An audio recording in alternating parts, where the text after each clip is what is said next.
If you're a business owner in South Africa, a really big shift is coming your way. We're talking about the new VAT registration threshold. And look, this isn't just about taxes. This is a huge strategic decision that could genuinely shape the entire future of your company. So let's break down exactly what this all means for you.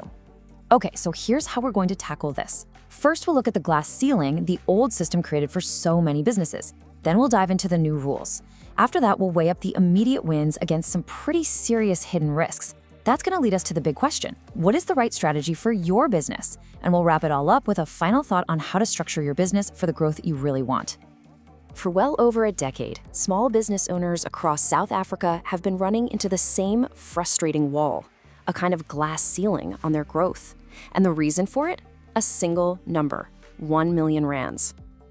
Yeah, this quote from Garth Rossiter absolutely nails it.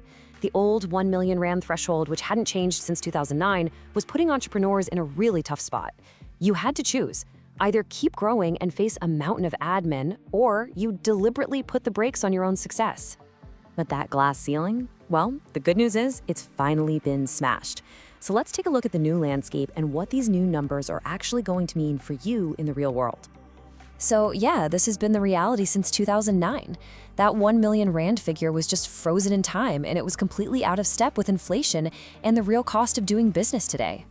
And here it is. This is the change that everyone's been waiting for. From the 1st of April 2026, the compulsory registration threshold is more than doubling, all the way up to 2.3 million rands. This is a massive and frankly, long overdue realignment with today's economy. Okay, so this table really lays it out nice and clearly. The compulsory threshold, as we said, jumps to 2.3 million rands. The minimum for voluntary registration also goes up to 120,000 rands. And here's the other really important part. There's now a clear official path for businesses that are turning over less than that new 2.3 million rand limit to apply to deregister. That's a new option for many. So what does this actually mean for your business day to day? Well, for many, the short-term advantages are pretty obvious and quite appealing. You know, the biggest takeaway here is simply breathing room. We're talking about less paperwork, which is always good, better cash flow, because you're not collecting tax on behalf of SARS, and it gives you the power to be more price competitive, especially if your customers are the general public. It just frees you up to focus on what really matters, growing your business, not getting bogged down in compliance. But, and this is a really big but, it's not quite that simple. Before you rush into deregistering, you absolutely have to understand the hidden risks.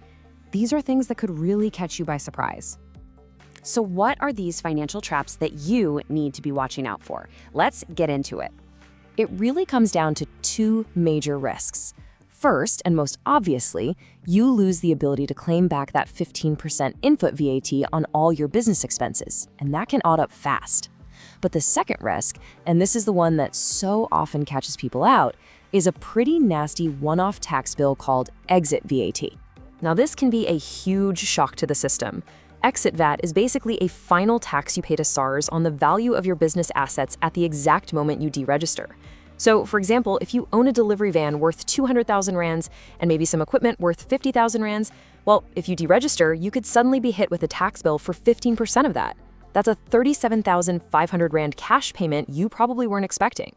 For any business with assets, this can create a really serious cash flow problem. And all of this brings us to the real heart of the matter. This decision isn't just about tax compliance. It's a fundamental strategic choice about the kind of business you actually want to build for the future. You see, what's happening here is the creation of two very different paths for small businesses. On one side, you've got the VAT vendor. This is the path for you if you're targeting other businesses or corporate clients because they need that tax invoice. But on the other side, you've got the non-VAT vendor. This path is perfect if your market is direct-to-consumer, where lower prices and simplicity can give you a massive competitive edge. So, how do you figure out which path is the right one for you? Well, let's just run through a quick and very practical checklist to help you make that call.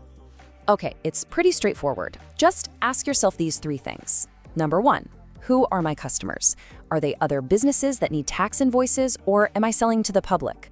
Number two, what do my expenses look like?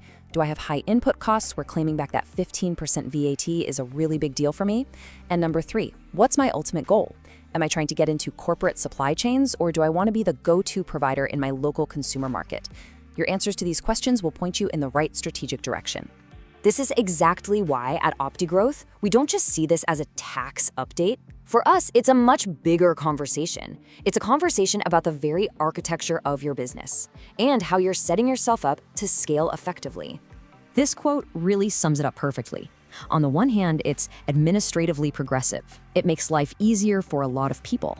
But on the other, it's structurally disruptive. It forces you to make a conscious choice about which market you're going to play in. This idea is central to how we approach things at OptiGrowth with our freedom methodology. We focus on strategic scaling and growth architecture, not just basic advisory. So we'll leave you with this one final question to really think about. Is your business currently structured for the growth you truly want? This change to the VAT threshold hasn't just given you a tax break, it's opened a strategic door. Your job now is to decide, very deliberately, which path you're going to walk through.